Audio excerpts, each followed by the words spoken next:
Bienvenue sur Top Invest, la chaîne des tops d'investissement. Ici, on parle essentiellement d'entreprises de qualité. On va commenter les résultats financiers ici de Meta. Vous vous rappelez que voilà, le fameux Meta dont on a parlé plusieurs fois l'année précédente, en début d'année. Voilà, aujourd'hui, Meta a publié, la dernière fois qu'on a parlé de Meta, c'est le 27 du mois d'avril 2023. Donc, la dernière fois, Meta a publié ses résultats financiers ici dernièrement, je pense la semaine passée, d'accord. Donc, on va juste commenter cet article-ci. D'accord. Et on va essayer d'aller regarder les rapports financiers, qu'est-ce qu'il en est, quelle est mon appréciation ici. So, Meta Platform, la maison mère de Facebook, a enregistré la première croissance à deux chiffres de ses revenus depuis 2021. Une performance qui permet à Mark Zuckerberg de prédire que la publicité devrait entraîner une progression de 20% du chiffre d'affaires sur les 3 mois à fin septembre. Il me souvient que quand je lisais les rapports financiers et que j'écoutais les conférences calls, eux, les, les dirigeants de Meta étaient assez optimistes par rapport à la croissance du secteur, du segment publicitaire ici. Ok, il restait toujours optimiste. Là, on est encore en plein changement ici par rapport à la mise à jour de iOS, etc. Mais voilà, il vous disait ici que ça peut prendre, les revenus seront en berne pendant une certaine période, mais il y a de grandes chances que la croissance continue. Mais tout le monde, le marché ne payait pas ça, etc. Pourtant, il le mentionnait. Donc moi, j'ai encore plus confiance à ce management-ci parce qu'ils vous mentionnaient, ils ont exactement fait ce qu'ils ont mentionné. OK? Donc, comme je dis toujours, lisez les rapports financiers, écoutez les conférences calls et faites-vous votre propre avis.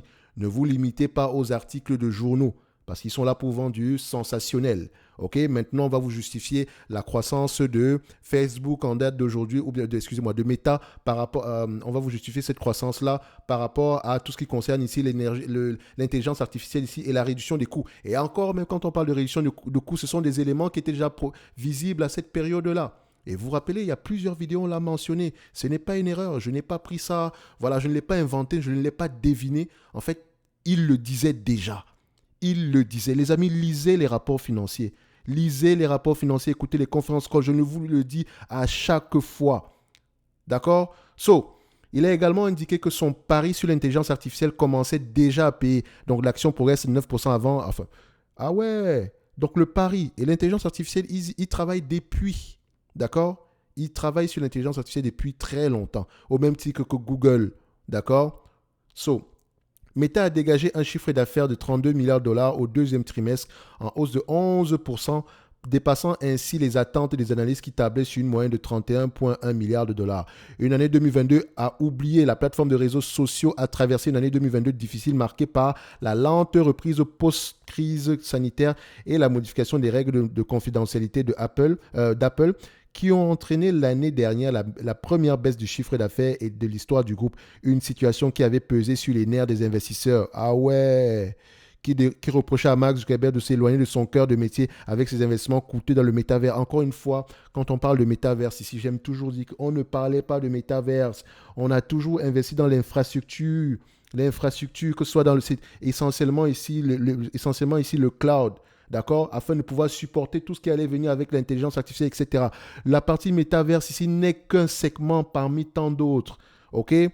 Ce n'était qu'un segment parmi tant d'autres ici. Et c'est un segment qui, est qui reste en développement. Et quelqu'un qui investit sur Meta n'investit pas pour le métaverse à la fin de la journée. Et encore, vous voyez aujourd'hui que les autres grands groupes ici, comme Apple, n'ont pas le choix que de reconnaître que la réalité augmentée, d'accord, on l'appelle comme ça, la réalité augmentée a peut-être un avenir.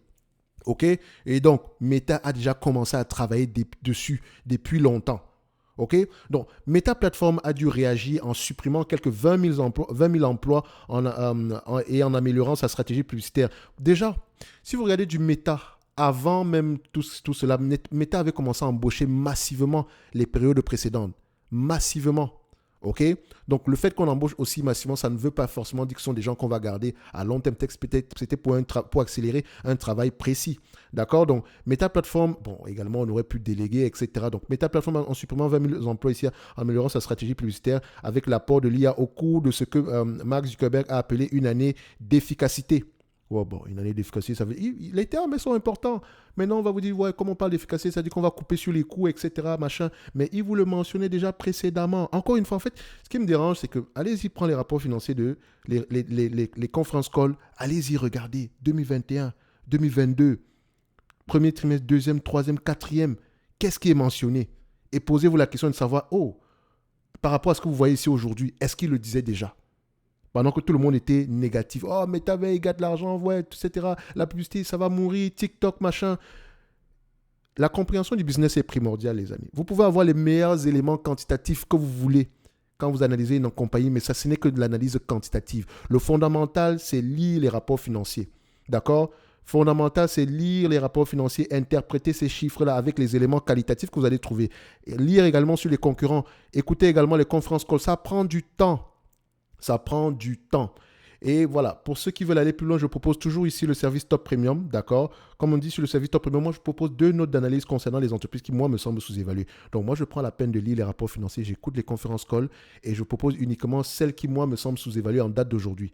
D'accord? Ça ne veut pas dire qu'on prend, on achète bêtement. Non. Vous lisez également les rapports financiers et vous posez les bonnes questions. D'accord? Si vous avez des questions, on est là pour y répondre. OK? N'oubliez pas également que vous pouvez demander des analyses quantitatives, comme celles qu'on fait généralement ici sur la chaîne. Je parle bien d'analyse quantitative. OK? Les analyses ici, les notes d'analyse, c'est uniquement mon choix personnel. OK? Et si par exemple, j'ai déjà lu sur une compagnie ici en particulier et que vous me demandez est-ce que j'ai une note d'analyse disponible, je peux vous la partager également si elle est disponible. OK? Généralement, ça m'arrive quand je fais les analyses ici sectorielles. Et les analyses quand je parle d'analyse sectorielle ici, donc quand j'analyse un secteur d'activité, je vous partage la note d'analyse gratuitement sur le service ici de la Top Newsletter qui est gratuite. Le lien également est dans la description de la vidéo.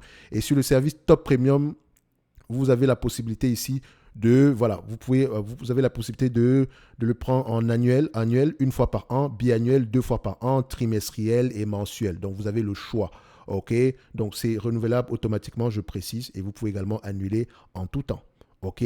Donc, le lien est dans la description de la vidéo. Et n'oubliez pas également de vous abonner à la chaîne secondaire Top Dividende, sur laquelle également on va partager uniquement des notes d'analyse, pas des notes d'analyse, on va partager uniquement des analyses quantitatives sur les entreprises qui versent des dividendes depuis au moins 10 ans de manière stable ou croissante. Et de temps en temps également ici, voilà, on pourrait partager une note d'analyse par-ci, par-là, mais généralement ici, ça sera juste pour préciser un point ou quelque chose comme ça.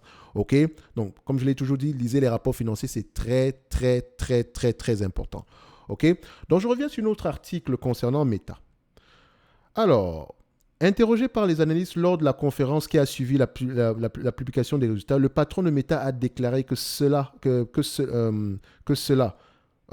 que c'est comme ça que ça se dit? Le patron de Meta a déclaré que cela fait vraiment, je pensais qu'on allait mettre ça ici entre guillemets ici, donc il a déclaré que cela fait vraiment du bien de voir que les décisions et les investissements que nous avons engagés commencent à payer. C'est la même chose avec Amazon, hein. Aujourd'hui, tout le monde, bon résultat, etc. D'autres vont me dire que non, Amazon n'a pas de bénéfice net, etc. Faites l'effort d'essayer de comprendre ce business-là. Vous allez voir ici qu'on se trouve. C'est une entreprise qui a un pricing power qui est très fort. OK? Elle pourrait vous surprendre en termes d'augmentation des marges. Ne me croyez pas sur parole. Allez-y, prenez la peine, prenez un mois de votre vie et allez essayer de lire les rapports financiers sur Google et Amazon. Vous avez eu des opportunités ici, vous ne vous rendez même pas compte de ce que le marché vous a proposé. D'accord? Donc faites attention. Les analystes l'ont également interrogé sur sa stratégie concernant l'IA et notamment l'intelligence artificielle générative qui permet de créer du texte, des images et du code. Il leur a répondu que l'utilisation de cette technologie permet d'améliorer la personnalisation des contenus pour les utilisateurs. Il s'est également engagé à se montrer prudent dans ses investissements et ses priorités, une façon de tenter de rassurer sans le dire ceux qui lui reprochent les montants engagés dans son projet de métaverse, sa conception d'un univers virtuel qu'il espère voir adopté par tout un chacun dans le futur. Donc lui, il a déjà l'infrastructure, hein. Pendant que les autres vont essayer de développer cette infrastructure-là, lui, il a déjà ça disponible aujourd'hui. Donc quand les autres vont s'engager à dépenser énormément d'argent, lui, il a déjà fait. Et encore, n'oubliez pas qu'il y aura une inflation sur les coûts. Les coûts du personnel seront plus élevés. D'accord? Les coûts du matériel, des appareils également seront plus élevés. Donc, on a déjà une certaine avance à ce niveau. On peut se permettre de dépenser autant. C'est ce qui se passe dans les grandes entreprises. Ils peuvent se permettre de faire de grands investissements ici aujourd'hui sans mettre en danger la compagnie. Or, le marché veut que non, si ça ne tenait qu'au marché, Facebook n'allait jamais racheter Instagram, n'allait jamais racheter WhatsApp. Okay? N'allait jamais migrer vers les smartphones. Parce que les gens ne se rappellent pas que Facebook avant, c'était uniquement sur les ordinateurs. Hein? Uniquement. Il y a beaucoup de choses. Les amis, intéressez-vous au business. C'est très important. Donc, Meta est désormais focalisé, donc on dit ici univers virtuel, donc Meta est désormais focalisé ici sur les agents intelligents, donc les logiciels autonomes générés par l'IA ou robots conversationnels pour renforcer l'efficacité de ses équipes, ses revenus publicitaires, enfin l'efficacité de ses équipes, ce qui lui appartient, ses revenus publicitaires et la publicité en interne. Et ces robots conversationnels-là, il annonçait déjà en 2000, à partir ici de changement ici de iOS, quand iOS a fait sa mise à jour par rapport à la confidentialité, etc. OK? So, il annonçait déjà, et c'est déjà visible. C'était déjà visible. L'intelligence artificielle, tout le monde pense toujours à ChatGPT, etc.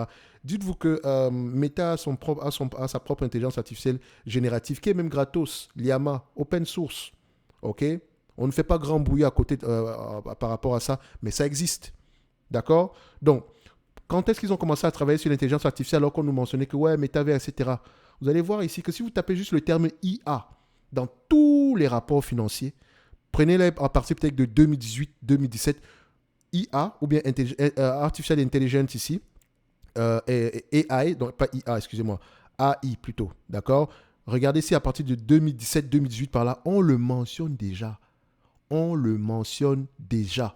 D'accord? So, nous voyons une foule d'opportunités sur lesquelles Meta peut, donc ça c'est ici conversationnel, l'efficacité de ses équipes, ses revenus publicitaires et la productivité en interne, d'accord? Donc nous voyons une foule d'opportunités sur lesquelles Meta peut capitaliser pour monétiser l'IA, indique Angelo Zino, analyste CFRA. J'aimerais bien voir ce qu'il disait à cette période-là en 2022 ou bien 2021 par là. Cela comprend les robots conversationnels IA, les agents et les coachs que Zuckerberg a évoqués pendant le call.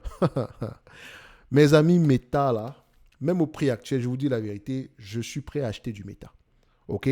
Même au prix actuel. On va dire oui, mais l'action a grandement augmenté, etc. Les perspectives de croissance sont assez élevées. Il me semble que si on évalue uniquement à 20 fois les bénéfices, Meta ici est légèrement sous-évalué par rapport au potentiel de croissance futur. Et encore, les analystes ont tendance à avoir raison par rapport à aux prévisions sur 2 ans. D'accord? Aujourd'hui, par rapport, ça sont les bénéfices nets même. Hein. Je pense que généralement les free cash flow ici, on pourrait avoir quelque chose d'équivalent, sinon plus élevé que ça. Donc, on se dit ici que aujourd'hui, on me demande de payer 311 dollars une entreprise qui a les capacités de reverser à peu près 19 dollars 19 d'ici 2025.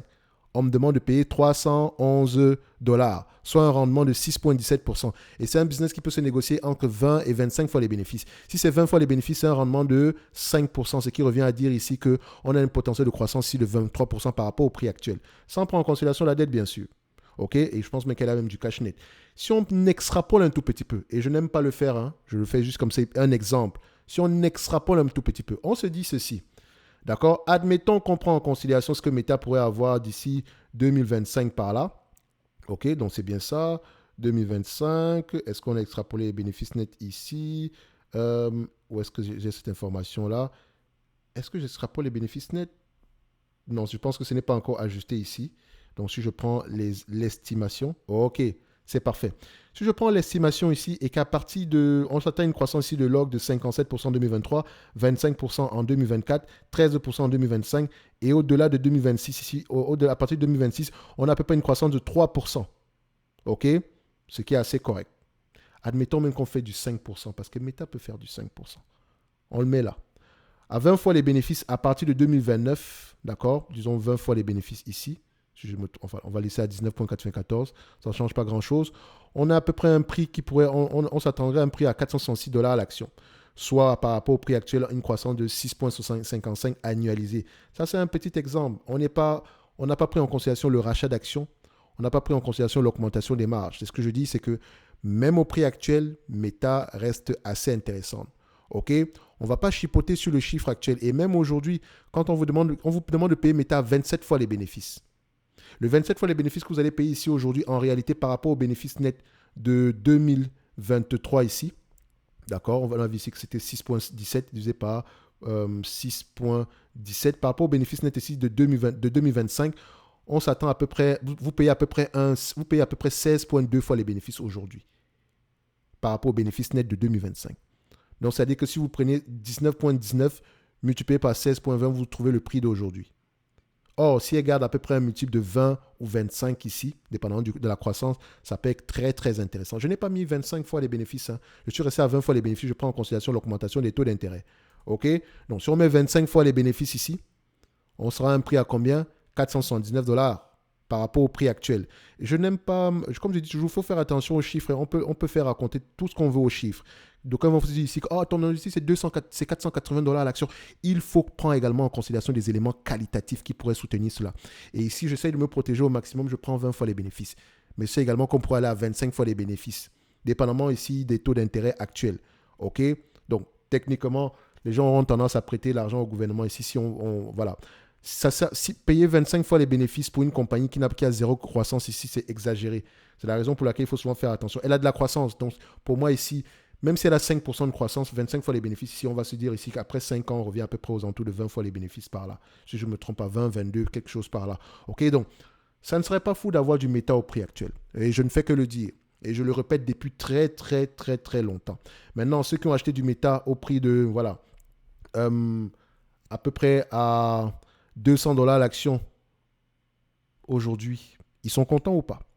Et même à 200 $ l'action, vous avez, par rapport au potentiel de croissance futur ici, vous avez un excellent prix d'entrée. Et même aujourd'hui, c'est un prix d'entrée assez intéressant. N'allez pas regarder le 27 fois le bénéfice ici. Ça, c'est 27 fois les bénéfices de tous les 12 derniers mois. Prenons en considération les bénéfices nets de 2025, 2029, 2024 ici. Disons 17 $ l'action par rapport au prix actuel à 311. D'accord? Ça représente à peu près 5,46% de rendement, ce qui nous donne à peu près un prix ici inférieur à 20 fois les bénéfices, donc 18 fois les bénéfices. Le forward PE, les amis, très important. Donc, creusez sur Meta, les amis. Creusez sur Meta, c'est un gain de temps énorme. Maintenant, ceux qui vont parler de dividendes, etc., elle a les moyens de payer un dividende aujourd'hui. Si elle voulait payer un dividende, elle vous aurait versé à peu près 3,70%. Et par rapport aux bénéfices nets attendus en 2025, c'est 6%. Donc, c'est maintenant qu'il faut commencer à regarder cette compagnie-ci du point de vue dividende. Parce que tôt ou tard, elle va vous verser des dividendes. Parce qu'ici, elle privilégie quoi? Le rachat d'actions, l'investissement massif ici dans son infrastructure, afin de pouvoir être prête ici à générer des bénéfices nets de plus en plus élevés dans le futur. D'accord? Meta est très bien positionné. Très, très bien positionné. Lisez les rapports financiers. Ne restez pas uniquement sur les chiffres. D'accord? Ne restez pas uniquement sur les chiffres. Les chiffres sont très importants pour vous permettre de poser les bonnes questions. Et en période difficile, c'est la compréhension profonde de votre entreprise ici qui vous permet ici de garder le cap. Donc, faites attention. Bref, je reste toujours optimiste sur Meta. Même au prix actuel, je pense que cette compagnie-ci reste sous-évaluée. Et ceci n'est que mon avis. Et cet avis-là, ce raisonnement peut être biaisé parce que je vous ai toujours dit que je détiens des actions de Meta. OK? Et également, je lis mes rapports financiers, j'écoute mes conférences call tranquillement. Je n'ai pas encore écouté le dernier conférence call ici, mais je fais mon travail d'analyse pour mes actions à moi. OK? Donc, n'attendez pas que je vienne vous partager tout ça ici comme ça. OK? Donc, généralement, allez nous rejoindre dans le service Top Premium. Un like, un abonnement, un commentaire, ça fait toujours plaisir. Et si cette compagnie vous intéresse, lisez vos rapports financiers. N'oubliez pas la chaîne secondaire Top Dividende sur laquelle on parlera uniquement d'entreprises qui versent des dividendes de manière stable et croissante dans le temps. Et on va questionner la politique d'allocation du capital. On ne va pas juste se masturber l'esprit avec « Oh, le dividende croissant de 5%, etc. » Non. Aujourd'hui, je verse un dividende. Est-ce que c'est normal? Est-ce que j'ai la capacité de continuer à le verser? Si je devais verser la totalité des bénéfices nets ici, est-ce que ça serait élevé, moins élevé? Est-ce qu'il faut normaliser les résultats, etc. Bref, on fait tout ce travail-là, d'accord? Sur la chaîne secondaire Top Dividende. OK? On se donne rendez-vous sur la prochaine vidéo et d'ici là, portez-vous bien. Merci.